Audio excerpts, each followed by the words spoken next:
Hey everyone, and welcome back to the Illumineers podcast, where we talk everything Lorcana. I'm Zach. And I'm Jacob. Thanks for coming on this journey with us. And this journey has brought us into 2024. Happy New Year, everybody. Happy New Year. We are recording this on the 1st. We are late recording because of all the holiday/New Year festivities of shenanigans, playing Lorcana last night and Disney trivia.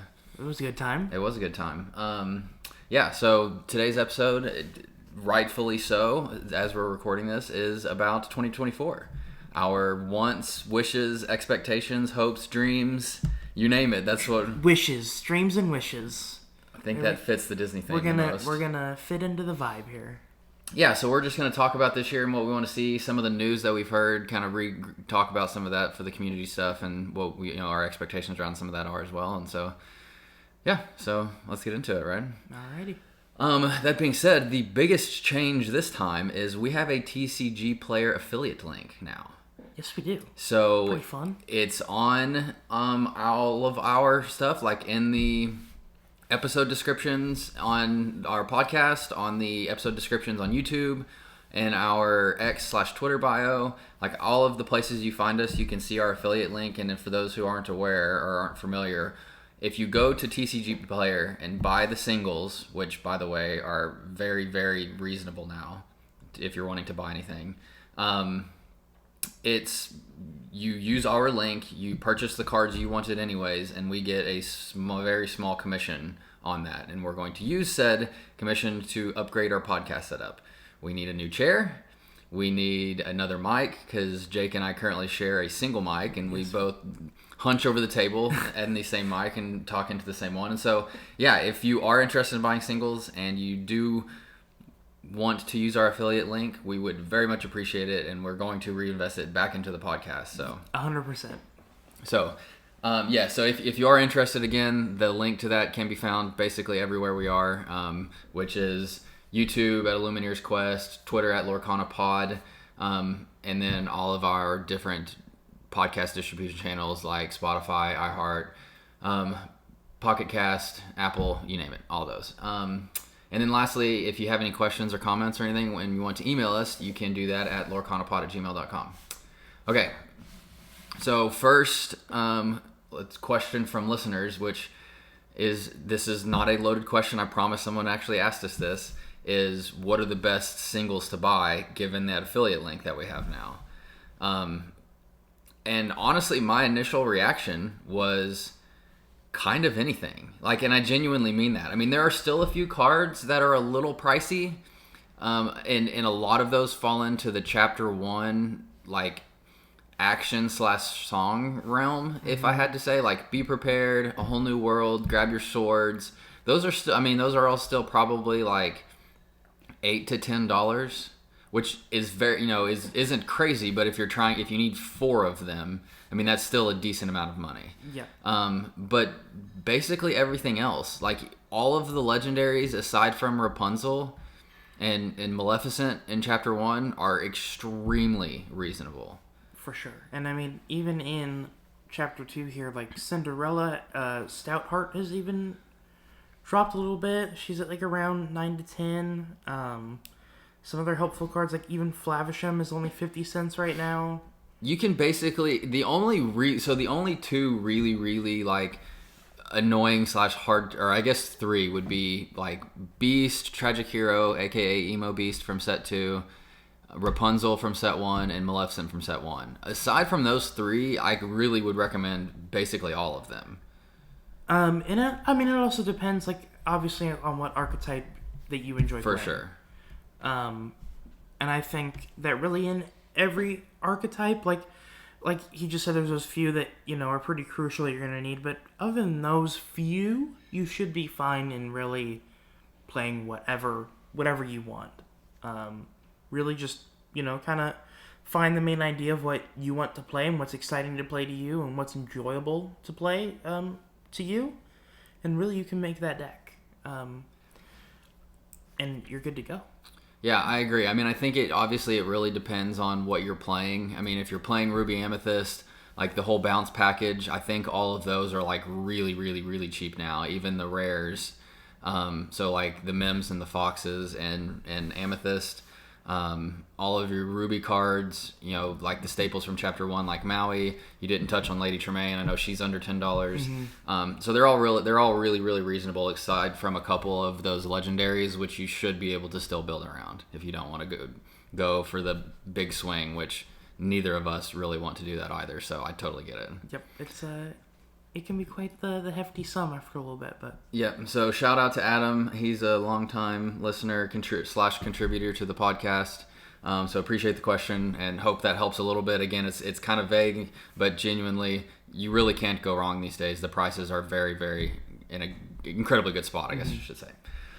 Okay, next, card of the week. We kind of didn't really talk about this before. So do you have one you want to talk about, or do you want me to jump on it?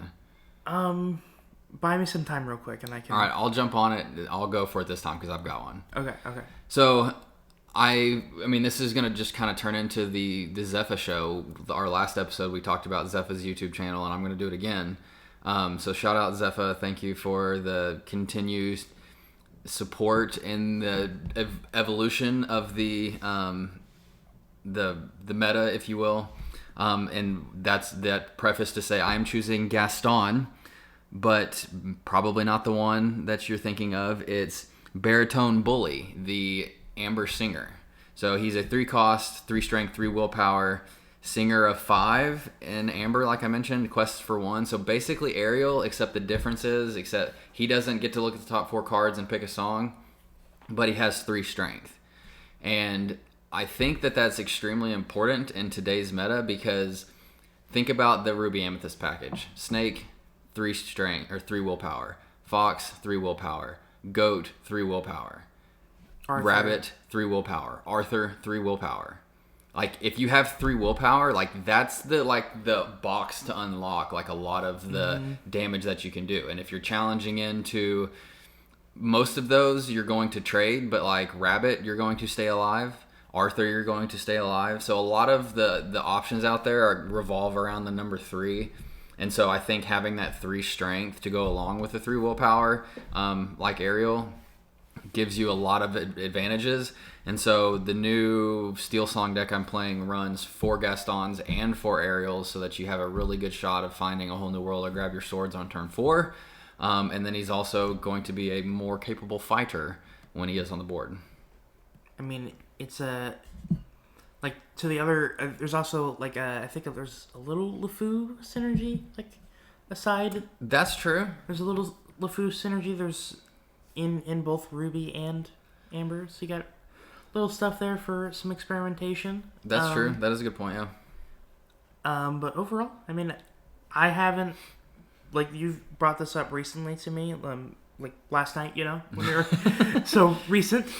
But I like the overall concept of being able to deal with, I mean, the meta, which is really cool. The Singer 5 right now is one of the most important like abilities I think in the game. So, anyways, that's the card of the week. Yeah, and if you haven't checked out Gaston, or if you're looking for a replacement in your deck for Ariels because you don't have a playset, Gaston's a good option. Great option. I mean, the go-to if you don't have a playset of Ariel. For sure. Okay. So news, what's on our mind, league recap, all of the above for this week, or right. What we've been up to. I mean, it's been the holidays. It's been the holidays, so it's been a little bit of a hiatus, I think. Well, we haven't recorded in a while, but I mean, we got cards for Christmas. We did get cards. I got a booster box myself. I got a couple. My family understands my addiction all too well, apparently, because I'm not kidding. That's actually all I got was Lorcana cards. And by no means is that a complaint. That is 100% a cry of joy, if you will, because I was excited. I needed one more Rapunzel to complete the playset. Got said Rapunzel.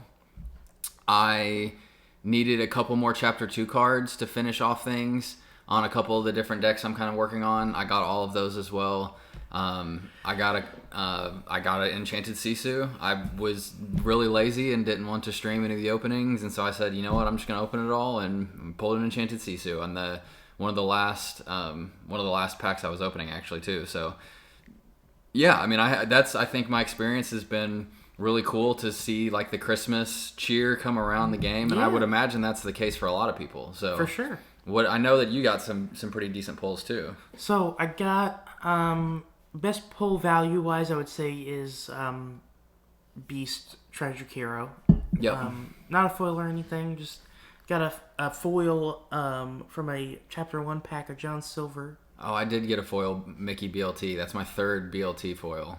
That's cool. I know. I forgot to mention that. Playset incoming? Yeah, I mean, there's part of me that wants to do that, but we've talked about this a bunch. Like, I just can't do that. Although the foil John Silver, on the other hand, that has my interest peaked because one, I need him for my my complete Chapter 1 set, but I also want to play, or I put John Silver in my discard deck that I've been playing around with. So I mean, John Silver is the man. John Silver's a good one.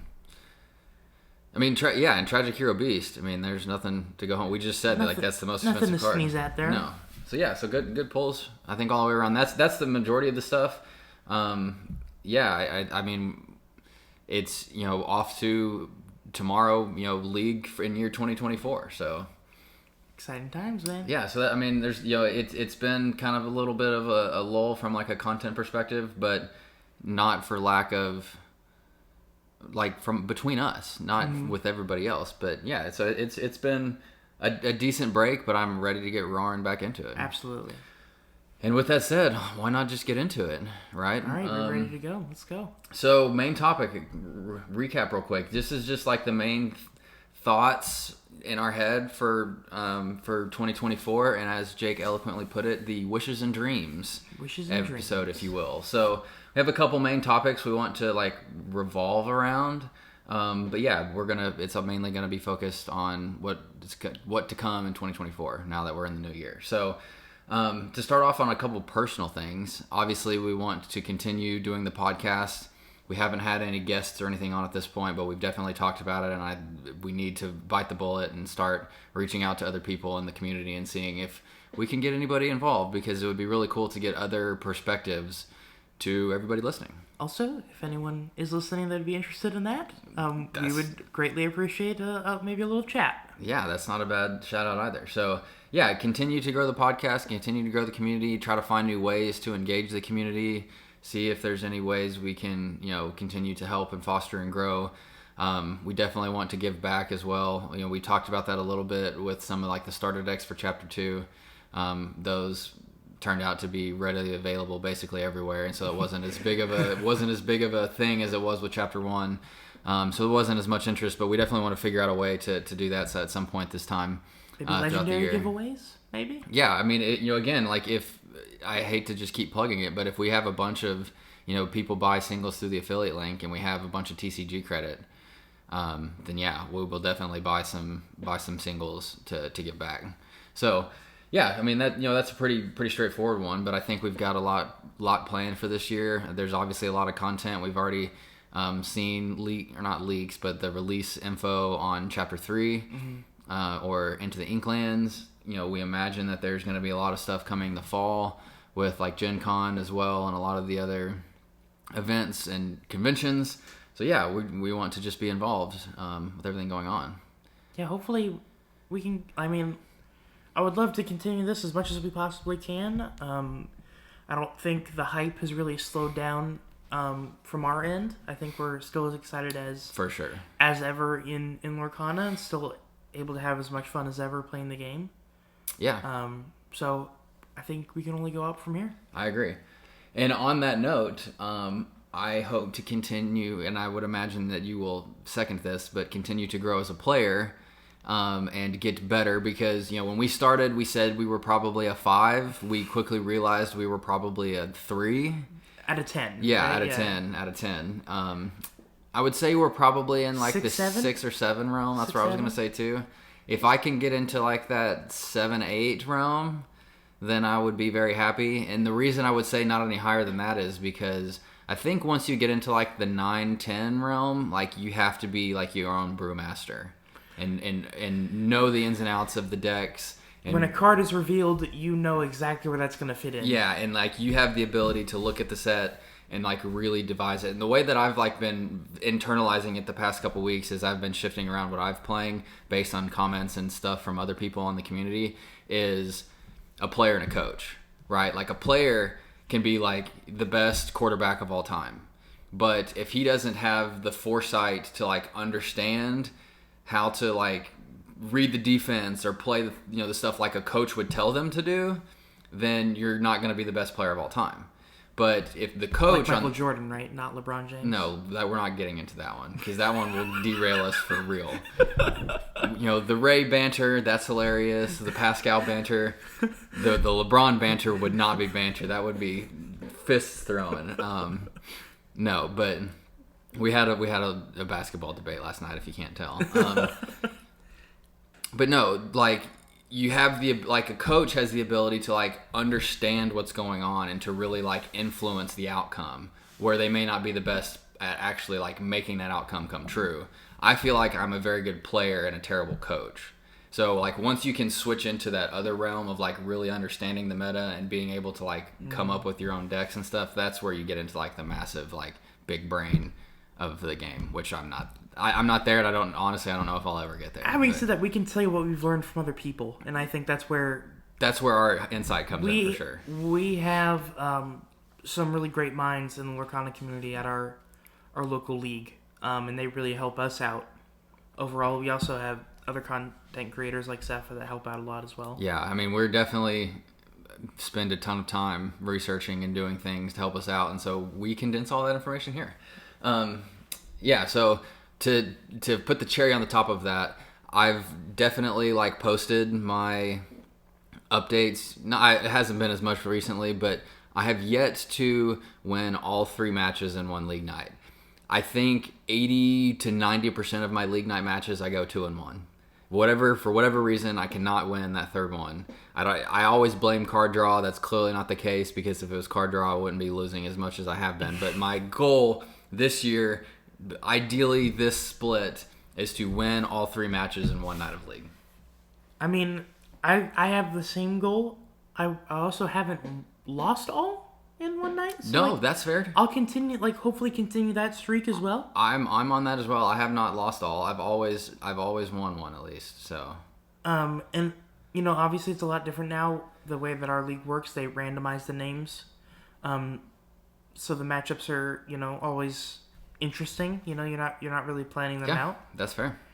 So who knows? Yeah, we could be on track for that.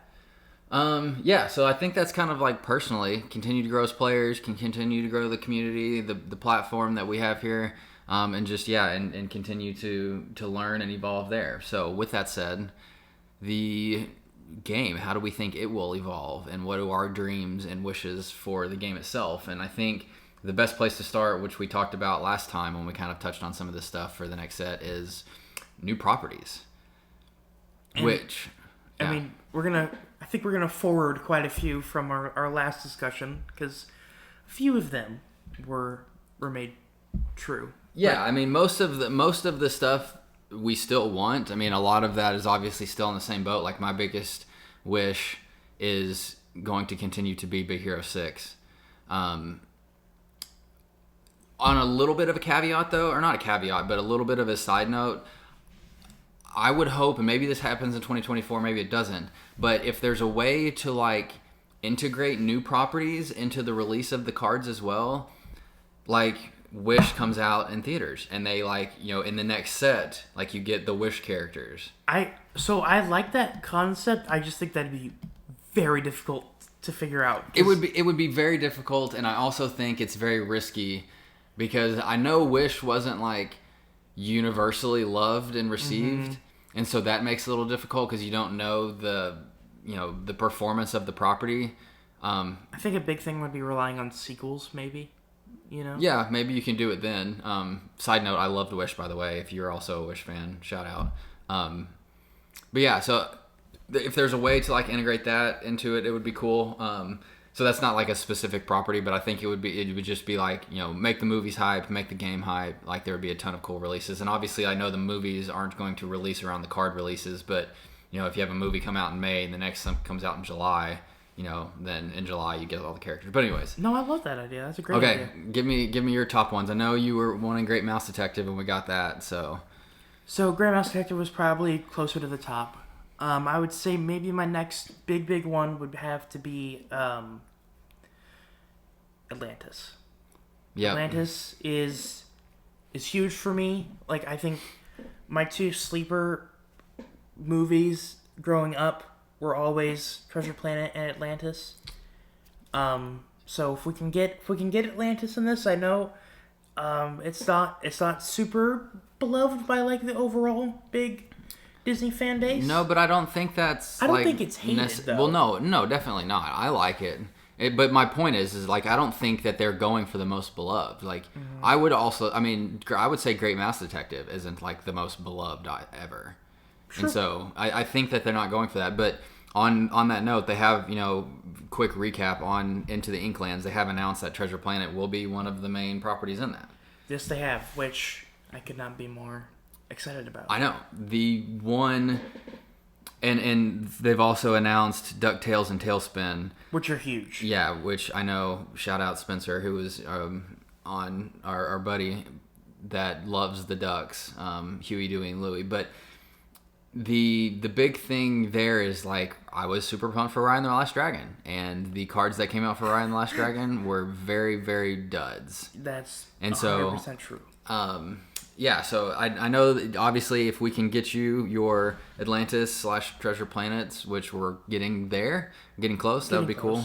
I said Big Hero 6 already. That's definitely wants to have the synergies between that whole team.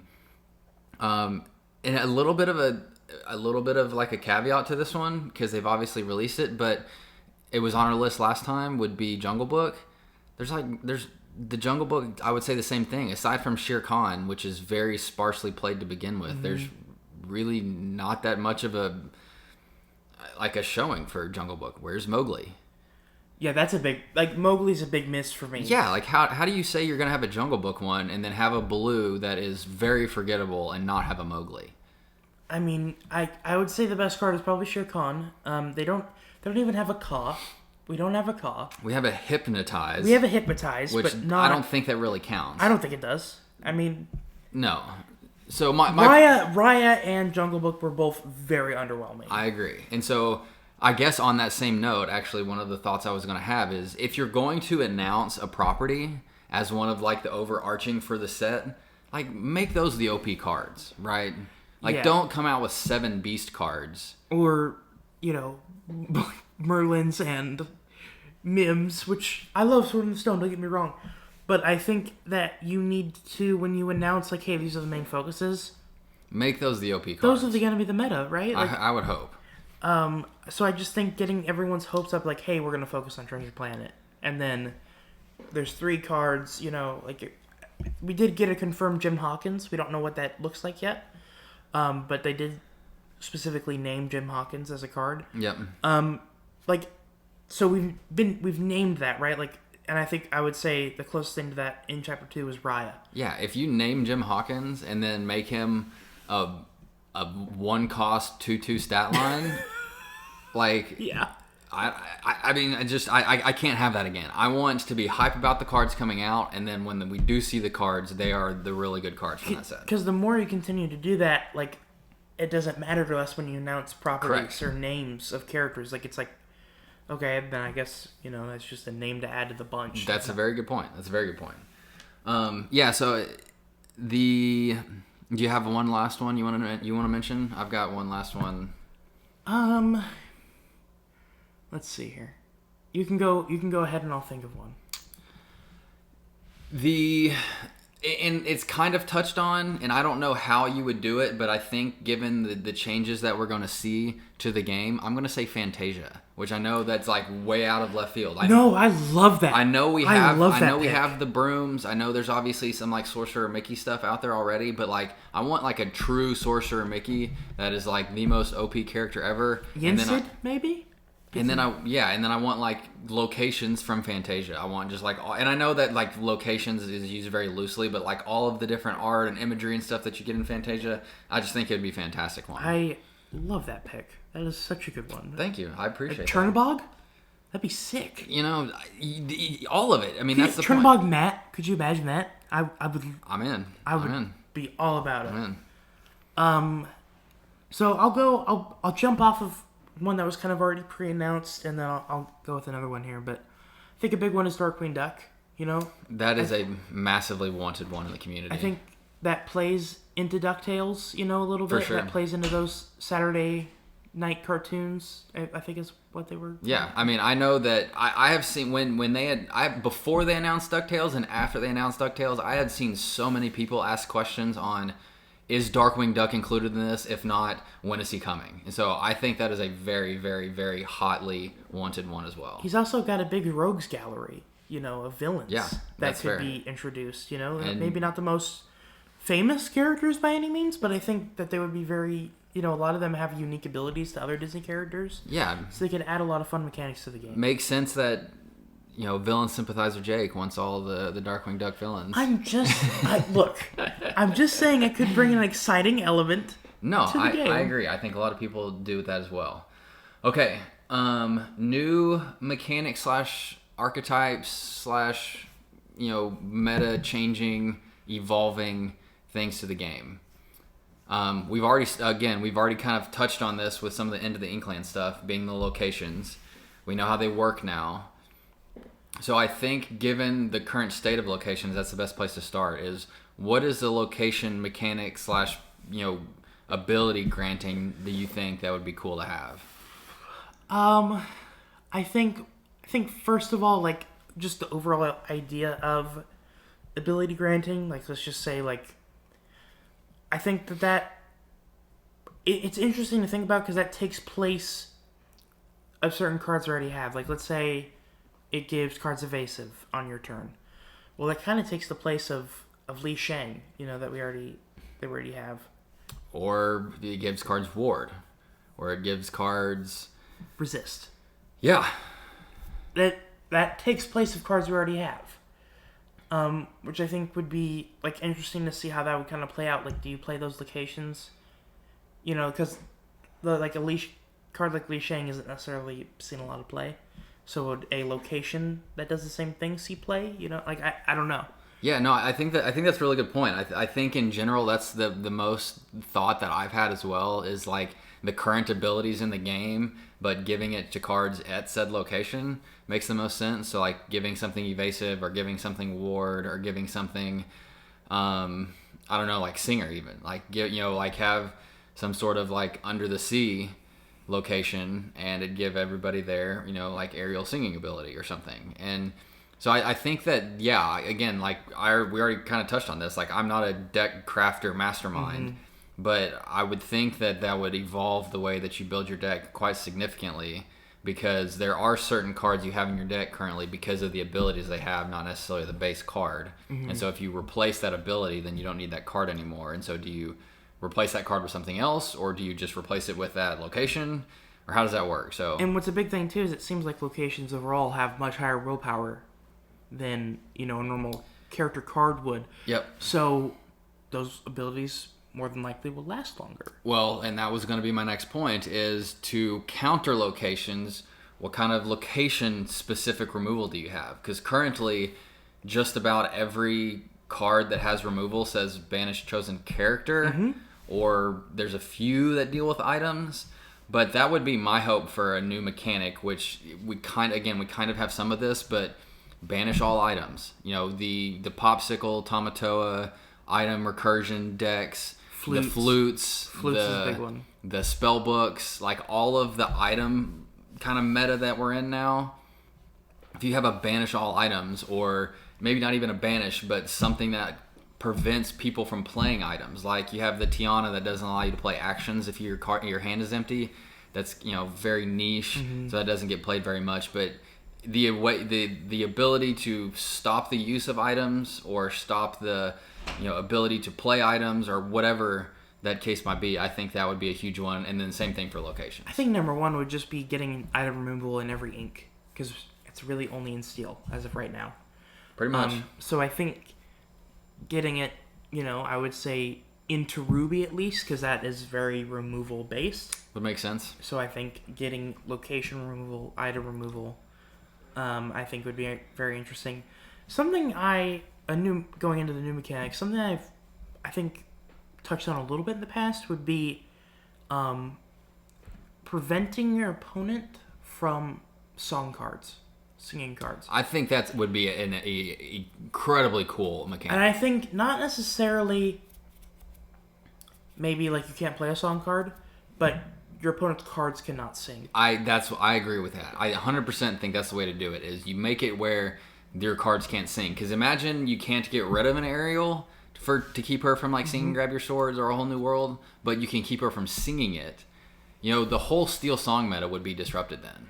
And I think now I'll just go into this a little bit, but like there's other strategy games that I play, and a big thing is once there's a new meta, you make something to completely disrupt that. And it's not like destroying the game. It's just saying, hey, this is the best deck in the game. It can be beat, though. Yeah. And I think that's very important. Like, I know for me personally, the flutes have absolutely destroyed me. Eviscerated, yeah. So I think just getting ways like that and even disrupting bounce. Like, if instead of a card returning your hand, it goes into this card.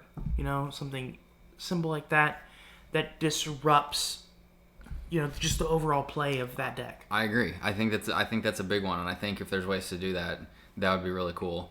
But yeah, removal of locations and items, disrupting play, I think that is a really cool mechanic if they could think of that. I'm going to piggyback off of one of yours that you've mentioned in the past. Zero cost cards. I think, and I'll let you go into it here, but I think that is a very, like, I don't know how they can necessarily do it. You'd have to be very careful with it. But I think it could be a very big play. I think it'd have to be situational, because obviously if you make it just universally good, then it would be broken, because it would be universally good. You could play 6 zero cost cards at one time and call it good. But to preface this, in the app where you can go to the card filters and like search different ink types or different ability types or different strengths and willpowers and everything, there is a zero cost option in this slider. It goes from 0 to 9. So like theoretically, like if you're never going to have anything like that, it would start at 1 to 9, right? So I think there is a possibility that happens too. And if we're talking about what those zero cost cards would do, I think it's like throwaway items maybe, or throwaway actions. And I don't mean throwaway, but I mean like, you do it once, it's gone. Maybe it's like a zero cost keeps them from singing that turn or whatever the case might be. And then it's done. I think the characters you have to be very, very careful with, because I think what it would have to be is a zero cost 1/1 reckless. I think that like, or rush maybe. Whew. But you don't have to give them lore. Just because they're reckless doesn't mean they automatically get a lore. I mean, I know that's how it's been, but again, if we're talking about changing the meta and changing the mechanics, then you could have something with rush that is going to go kill itself. Like I said, it's a throwaway. Like it's going to go kill itself if that's the case, to deal with like hyper aggro or something. But yeah, I mean, I think you have to be careful with it, but I think it's very possible. And again, my initial thoughts on it were that's just dumb broken, because you can just keep playing cards. But if you have 10 zero cost cards and no card draw, you're donezo. Like there's no way to do it. And so I think there are caveats built into the way that the game is currently built that will help make that a possibility. So I like that option a lot too. I think it's also important in what ink you put it in. I think one ink in particular that needs something like that a lot would be Emerald, to help out with the damage kind of archetype they've got in Emerald that really doesn't have any activators yet. So I think something like that would be very interesting. Yeah, that could be cool. And then we this kind of like wrap up this section of it. We've kind of touched on it a few times already, but like I just want something to like change the meta, to like you said, like really evolve the way that the game is played. And I'm hoping locations kind of do that. I was skeptical at first that it was going to like really, really disrupt the way that the game is played, and I still have a little bit of those concerns. Absolutely. But I also think it can shift it. No pun intended on that one. because we have Ruby Amethyst 2.0, we have Song, Steel, like 2.1, I'm calling it now, with some of the changes that have been made. And those have largely been the two, like, you know, head-to-head contenders for, like, the best decks. The bounce package alone is, like, bonkers good. And so if they didn't be prepared, if they weren't prepared to deal with that in future sets, then it's going to be a really long go of it, because that bounce package is just utterly disgustingly good. And that's the thing too, is I think a big thing is they need to have a little bit of foresight into what's going to be good, because, you know, they've got these sets and chapters planned a long time down the line, so they need to have quite a bit of foresight to see, like, hey, this is what's going to be played, we need to get this out the following chapter. I would imagine they do for the most part. My main concern is that they didn't see the bounce package as to be as good as it was, because in us, you know, again, we're no experts by any means, but when we saw it, we were like, I mean, it's kind of cool, you know, when stuff happens, when it comes in and leaves play, like, that's cool, but you're also disrupting your board play. Turns out that that's kind of a positive in a lot of cases.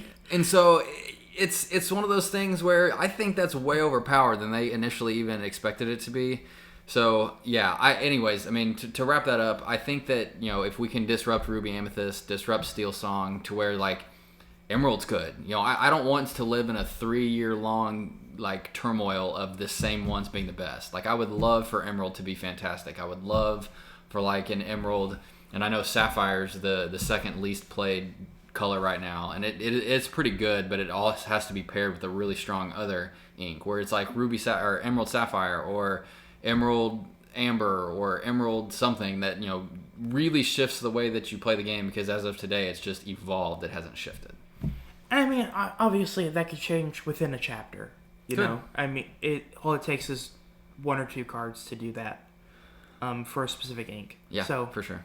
It could all change. It's very possible, and I think that the thing that would most likely change that with set 3 is making Emerald inkable. Just saying. If you make Emerald inkable, like, that would happen. I'll go into that too. A card that makes uninkable inkable, like that. We did touch on that. We touched that a little bit in the past. I don't know if we talked about it on here, or have it just been me and you talking about that? I can't keep track. I don't remember. I mean, Fishbone kind of does that, but something to the extent of that, just to give your cards overall value. Yeah. No. But anyways, yeah. So I agree. I think that just continuing to shift and not just evolve. But with that said, so the last like major subject to touch on this week is like community stuff, and not like our community, but at large. You know, they've also announced with Into the Inkland stuff the circuits that they're going to do, and I would love to participate in some circuits. I want to get more information. Obviously, we know this is happening, so this is less of like a wish, but more of like a prediction of how this stuff plays out, or a hope. But we obviously participate in the local league pretty frequently. It would be cool to have, you know, some sort of like larger circuit maybe where, you know, you get points, and if you're, you know, one of the best at your local ones, then you can go to like the regional, which I know that's kind of how the Pokemon scene works, is, you know, you get the regionals and then the, you know, the championships and everything along those lines. So I would be shocked if like the competitive side didn't work like that. I would definitely be interested in at least testing my competitive prowess and seeing if I have what it takes or not. For sure. I think also like the idea of having an official event that's kind of run by Ravensburger would be very fun, and, you know, they could maybe have some interactive, you know, kind of elements that would go into that. That would be really fun. I think that'll definitely happen as part of like the larger, you know, competitive landscape. But I think even more exciting for me would probably be the community side of it, you know, the non-competitive landscape that they're going to do. Yeah. I want to go to an event at Disney World so bad. I want to go to Disney. I want to go to the parks. I want to have fun with all of that side of it, and then I want to spend a day like playing Lorcana at Disney, whether it be at like one of the resorts or one of the parks, or even in Epcot. Like, I thought of this. They usually have like an indoor festival media section. It's like this little building in World Showcase. I was like, just that little building, I could just picture it. Like, that'd just be a perfect spot. Or even in like, I mean, they're making so many changes to Epcot now that there's a few places you could probably do it. But yeah, I mean, I think that would be so cool to have those two worlds collide. And so that would be like more of a hope or a wish from this, would be to have an event that we can go to at Disney itself. Not even a competitive one, but have some, not give out some cool promos, go play some games, meet some people, have some fun stuff like that. So would be. Could you imagine a Disney Park exclusive card that has like Disney Parks or Disney World, Disneyland on the card? That'd be sick. That'd be sick. I'd be all in. All in.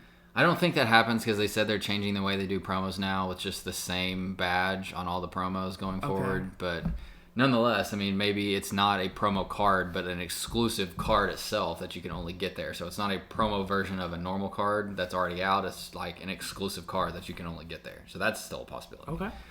And then, so I think that, however they can continue to evolve, like I don't necessarily have a ton of like, aside from the thing at Disney World, I don't have like a ton of hopes. I just want to see how it plays out. I want to stay in the know. We'll definitely continue to be updating on the community events and competitive events as that evolves. But yeah, I just like, that's something I'm very interested in, and we'll stay very in tune with as 2024 plays out. Absolutely, man. And then lastly, I know we're on the same boat on this one, but it has to be said, we want to reveal a card in 2024.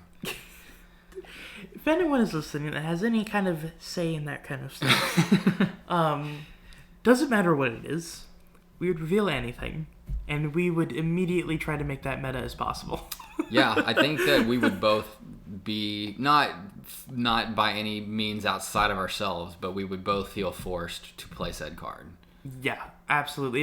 It'd probably be like one of our favorites. Yeah, I mean, how could it not be? Like, it would definitely be a race scenario where it's, I want as many of these as possible. I want all the foils as possible, as many foils as possible, and I'm creating, like, I'm grading all of them, and like you name it, like they're going to be like on a plaque somewhere. But yeah, I think we got to expand a little more into the visual space to make that happen, because everything we do is audio, and so it's obviously a little harder for us to like display it. So we'd have to live stream it, which is fine. We've done that before, but we have to. I think the more we can do to show our engagement on the live stream side will help us out. But I'll tell you, we'd love to do it. Yeah. We'd be up for anything. Just putting that out there. Just putting it out there.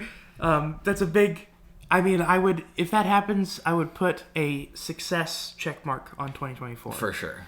Okay, I mean, I think that covers it. I know that there's a ton of stuff, and 2024 is really long, and there will be way more chapters than just Chapter 3 or Into the Inklands that's been announced thus far. But I mean, that's the exciting part, is we know that there's going to be continuous updates, and we're going to get more cool stuff as we go, and that's going to make this year really good for the Lorcana space. I mean, overall, it's just growing well. It's getting in a lot more hands. I think the future is bright for Lorcana. Yeah, I agree. So, as always, thanks everyone for listening, and we will catch everyone next time. All right, thank you guys.